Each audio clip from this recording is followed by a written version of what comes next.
मन नारायण नारायण नारायण, भज मन नारायण नारायण नारायण, श्रीमन नारायण नारायण नारायण, श्रीमन नारायण नारायण नारायण, लक्ष्मी नारायण नारायण नारायण, लक्ष्मी नारायण नारायण नारायण, भज मन नारायण नारायण नारायण, श्रीमन नारायण नारायण नारायण। बोली सत्यनारायण भगवान की जय। प्रथम अध्याय का श्रवण करते हैं।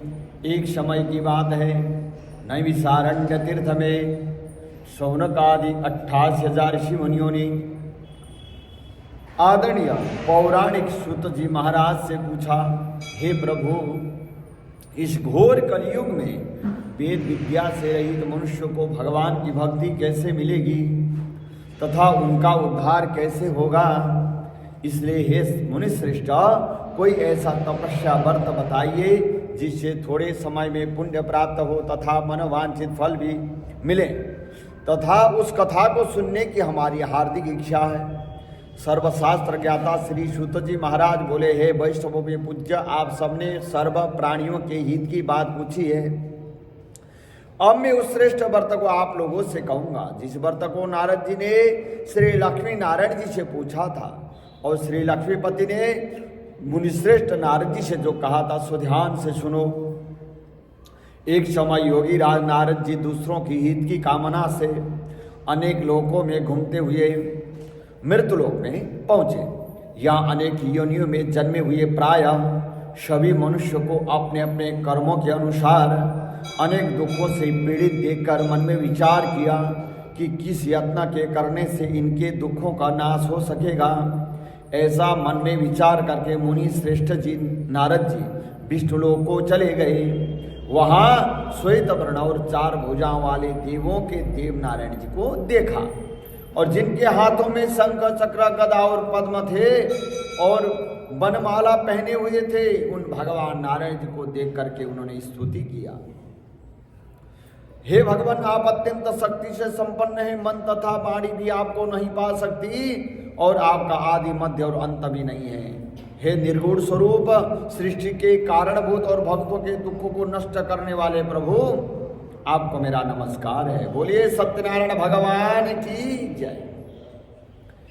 और स्तुति सुनने के बाद भगवान नारायण जी बोले कि हे मुनिश्रेष्ठ, आपके मन में क्या है और यहाँ किस लिए आपका आगमन हुआ है, या निसंकोच कहो। तब नारद मुनि बोले, देखो, मृत्युलोक में संपूर्ण मनुष्य जो अनेक योनियों में पैदा हुए अपने अपने कर्मों के द्वारा अनेक प्रकार के दुखों से दुखी हो रहे हैं। प्रभु, हे नाथ, मुझ पर यदि दया रखते हो तो बताइए कि उन मनुष्यों के संपूर्ण दुख थोड़े से ही प्रयत्न से कैसे दूर हो सकते हैं।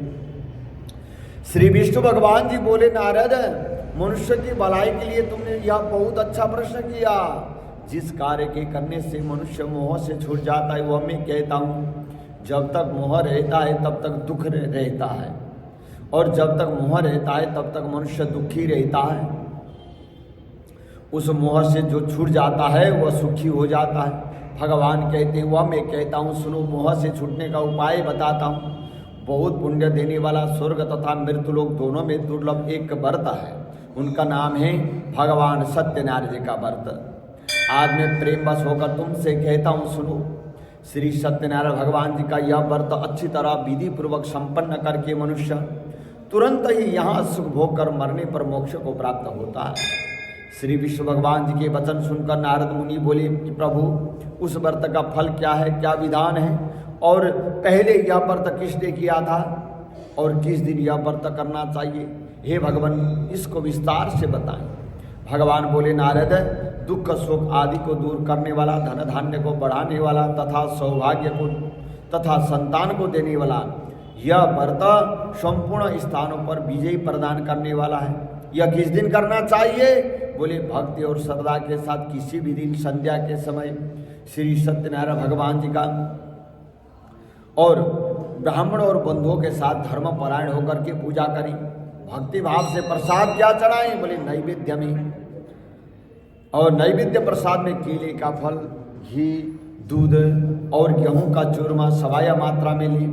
गेहूं के अभाव में साठी का चूर्ण, शक्कर तथा गुड़ लें और श्रद्धा भाव से भगवान को अर्पण करें तथा बंधुओं सहित ब्राह्मण को भोजन कराएं। उसके बाद स्वयं भोजन करें। अंत में भजन आदि का आचरण करके श्री सत्यनारायण भगवान जी का स्मरण करता हुआ समय व्यतीत करें। इस तरह व्रत करने पर मनुष्य की सभी इच्छाएं निश्चय पूरी हो जाती है। विशेष करके इस घोर कलयुग में इससे सरल और कोई उपाय नहीं है।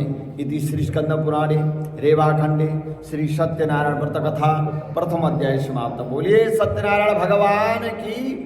भज मन नारायण नारायण नारायण, भज मन नारायण नारायण, श्री मन नारायण नारायण नारायण, श्री मन नारायण। लक्ष्मी नारायण